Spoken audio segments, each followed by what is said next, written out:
The notification popped up on my phone screen at 7:23 p.m., just as I was pouring chamomile tea into my favorite mug, the one with the tiny chip from that summer we spent in Maine. My fingers froze mid-air, the kettle's soft whistle fading into a distant hum. It was an email from our local jeweler, a man who'd sized my wedding band a decade ago. Dear Mrs. Lillian Carter, we've completed the sale of your sapphire necklace and emerald ring as requested. Funds transferred to the account provided. Thank you for your business. My breath caught, sharp and jagged, like a shard of glass in my throat. I hadn't sold anything. Those pieces weren't just jewelry, they were my mother's, passed down after her death, worn only on days when I needed her strength. And the account? It wasn't mine. Tyler, my husband of 12 years, had access to our safe.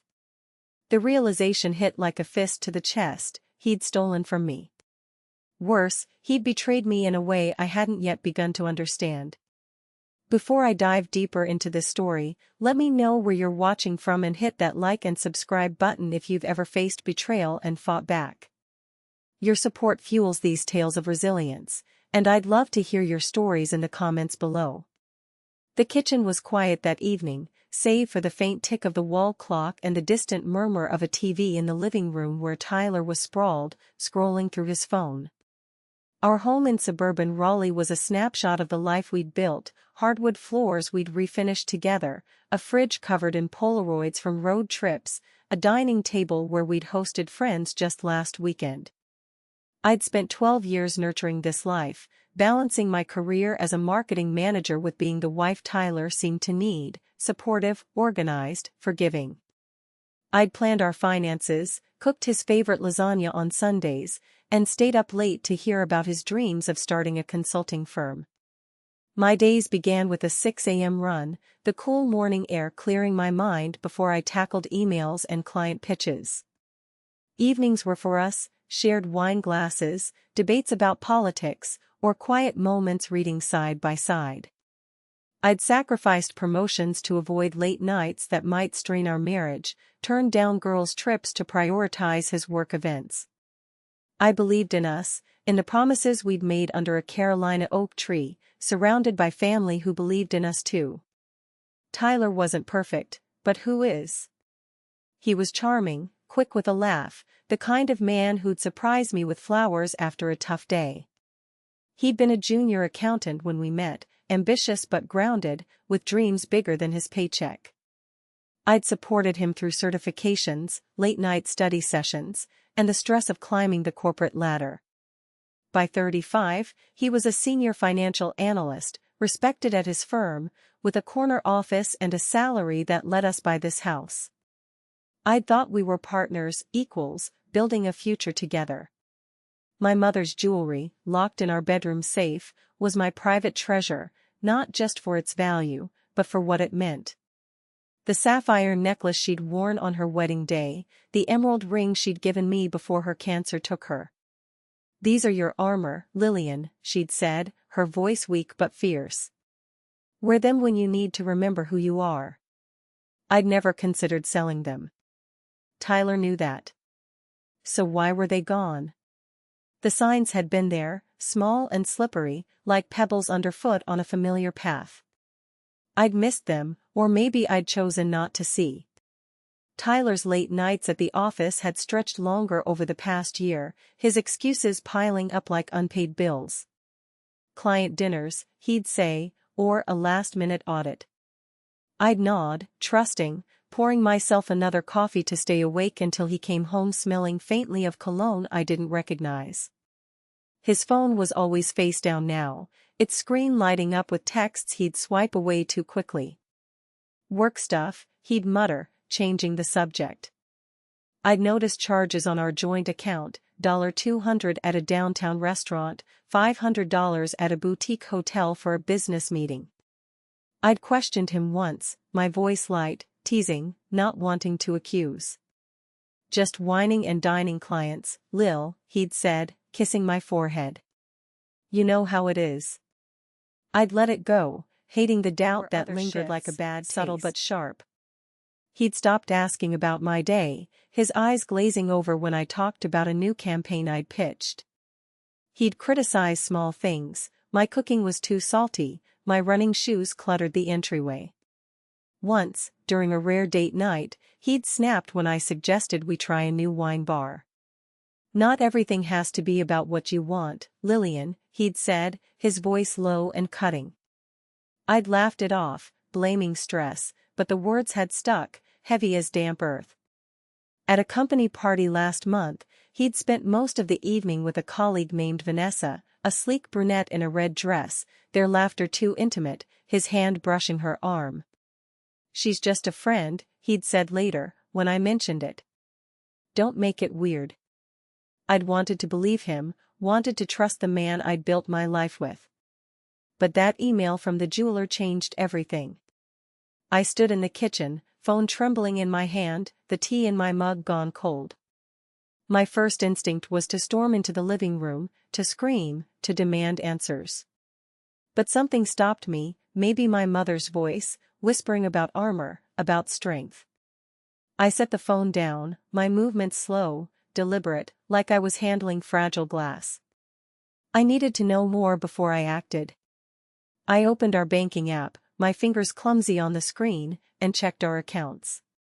The jeweler's transfer wasn't in our joint account or my personal savings. It had gone to an account I didn't recognize, one Tyler had never mentioned. I logged into his email, guilt prickling my skin as I typed his password, our wedding date, unchanged for years. There it was, a confirmation of the sale, $12,000 for my mother's jewelry, wired to a new account in his name.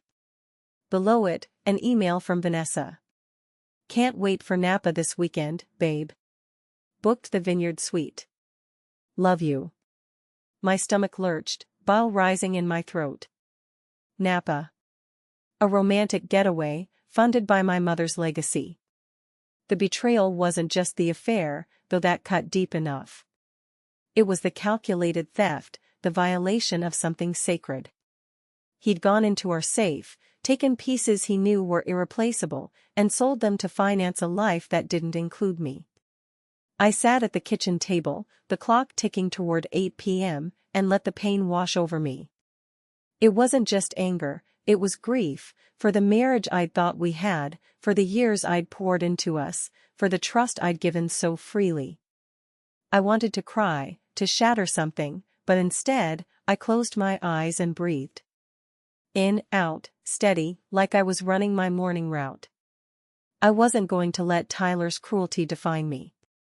I'd spent too long building a life I was proud of, my career, my home, my sense of self. He didn't get to take that too. That night, I didn't confront him. I played the part of the oblivious wife, asking about his day, nodding at his vague answers. "Long meeting," he said, barely looking up from his phone. "Might crash early." I smiled, my lips tight, and said goodnight. In our bedroom, I opened the safe, confirming what I already knew: the velvet boxes were gone, replaced by an empty space that felt like a metaphor for our marriage. I didn't sleep, my mind racing with questions. How long had this been going on? What else had he taken? And most importantly, what was I going to do? By morning, I'd made a decision: I wasn't going to be the victim in Tyler's story.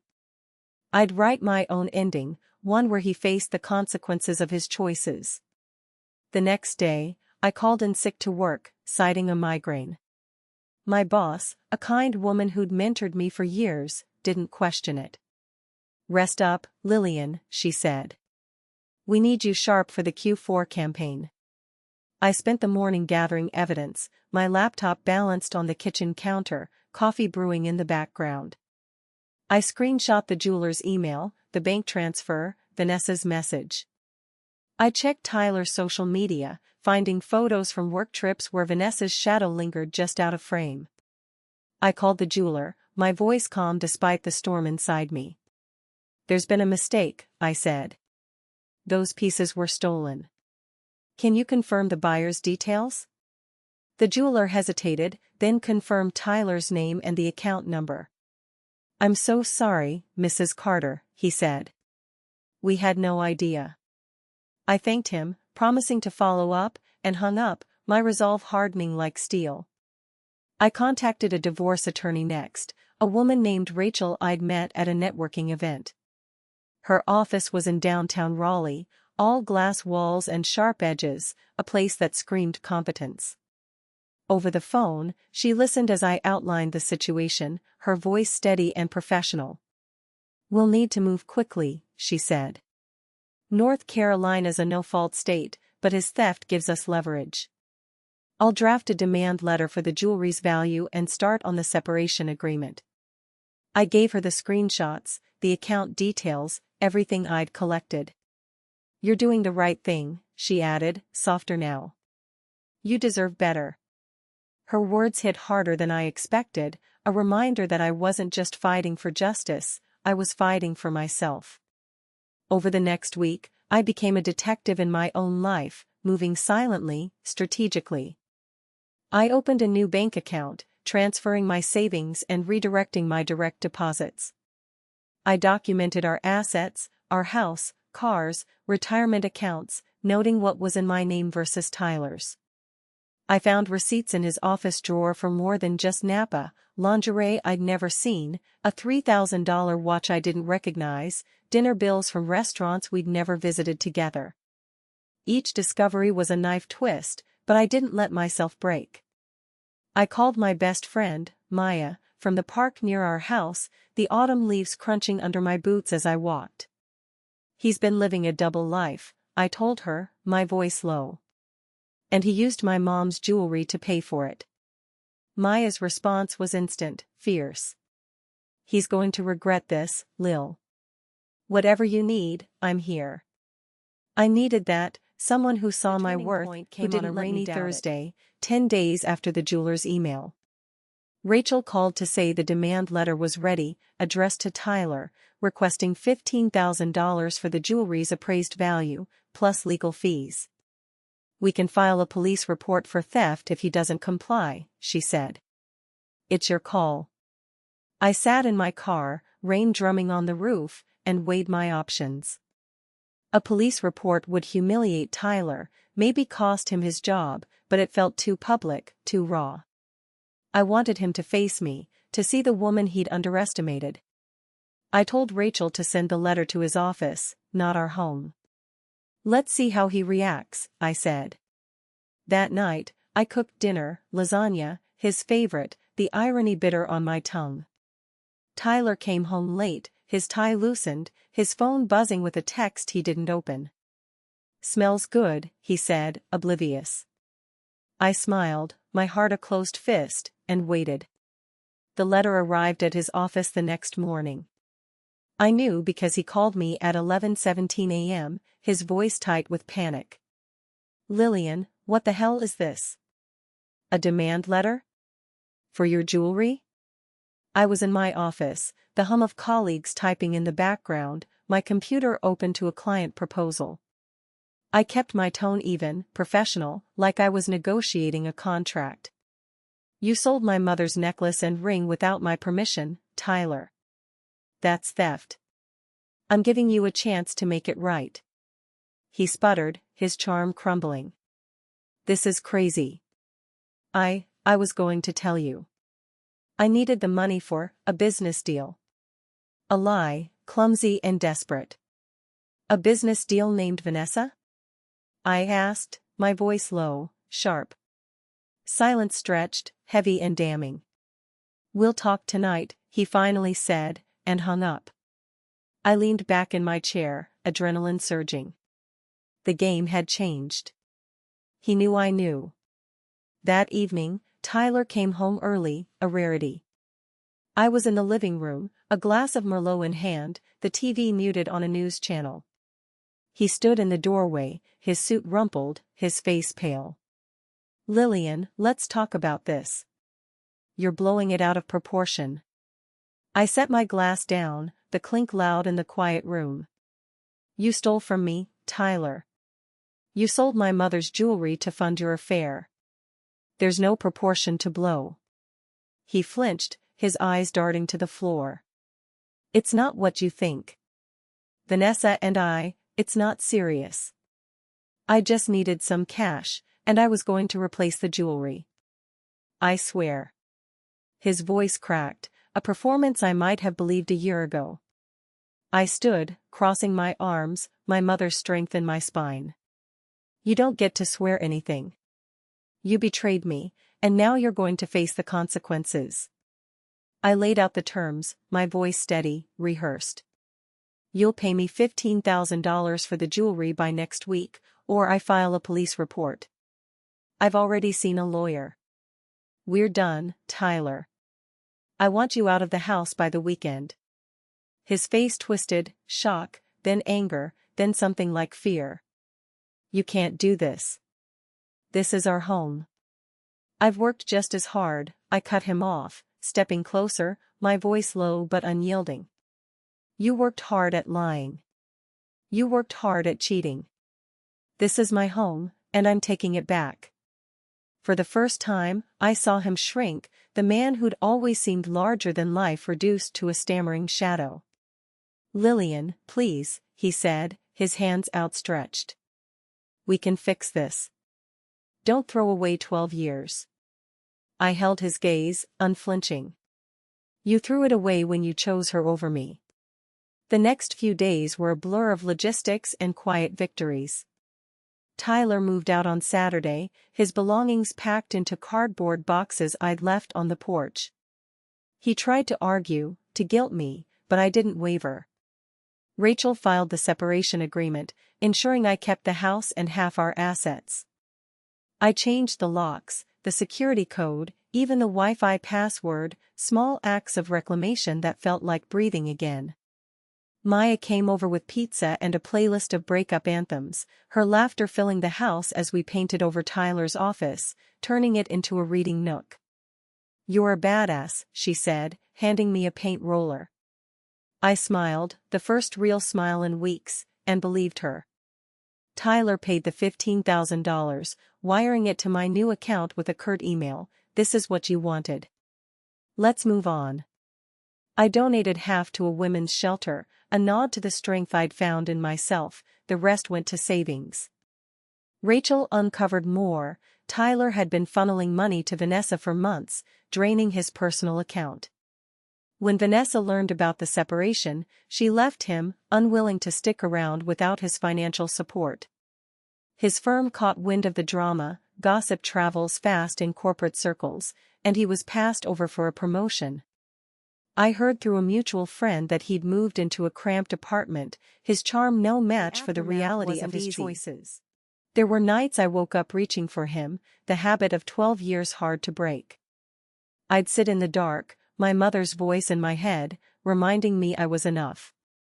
I threw myself into work, landing a major client that boosted my team's profile. My mornings became mine again, runs along the park trail, coffee sipped slowly, no rush to please anyone but myself. I started therapy, unpacking the guilt I'd carried, the fear that I'd failed as a wife. You didn't fail, my therapist said, her voice kind but firm. You trusted someone who didn't deserve it. That's not on you. Those words became my mantra, a shield against doubt. I redecorated the house, replacing Tyler's minimalist grays with warm ochres and blues, colors that felt like home. The safe, once a reminder of loss, now held new treasures, a locket I'd bought myself, a photo of my mother smiling. Friends filled my weekends, dinners, hikes, late-night talks that reminded me I wasn't alone. My sister, Claire, flew in from Chicago, her hugs a lifeline. You're stronger than you know, she said, and I started to believe it. I even joined a pottery class, my hands shaping clay into something new, a metaphor for the life I was rebuilding. A year later, I got a letter from Tyler, handwritten, the ink smudged like he'd hesitated. I'm sorry, it began, a litany of regrets and excuses. He was in therapy, he said, trying to understand why he'd hurt me. He asked to meet, to make amends. I read it once, then burned it in the backyard, the flames curling around his words. I didn't need his apologies. I'd already forgiven myself for loving him. That was enough. Today, I stand taller, my mother's strength woven into my bones. I'm not the woman who poured tea that night, trembling with betrayal. I'm Lillian Carter, marketing director, friend, sister, creator of a life that's mine. Tyler's choices didn't break me, they forged me, sharper, wiser, unyielding. I walk my morning route, the sunrise painting the sky in colors I once took for granted, and I know I'm free. Free to choose myself, to build a future that shines. What would you do if someone tried to steal your light? Would you fight to take it back? If this journey from betrayal to empowerment moved you, hit that like button and subscribe for more stories of unbreakable spirits. Share in the comments, have you ever had to rise above someone's cruelty? Your story could inspire others.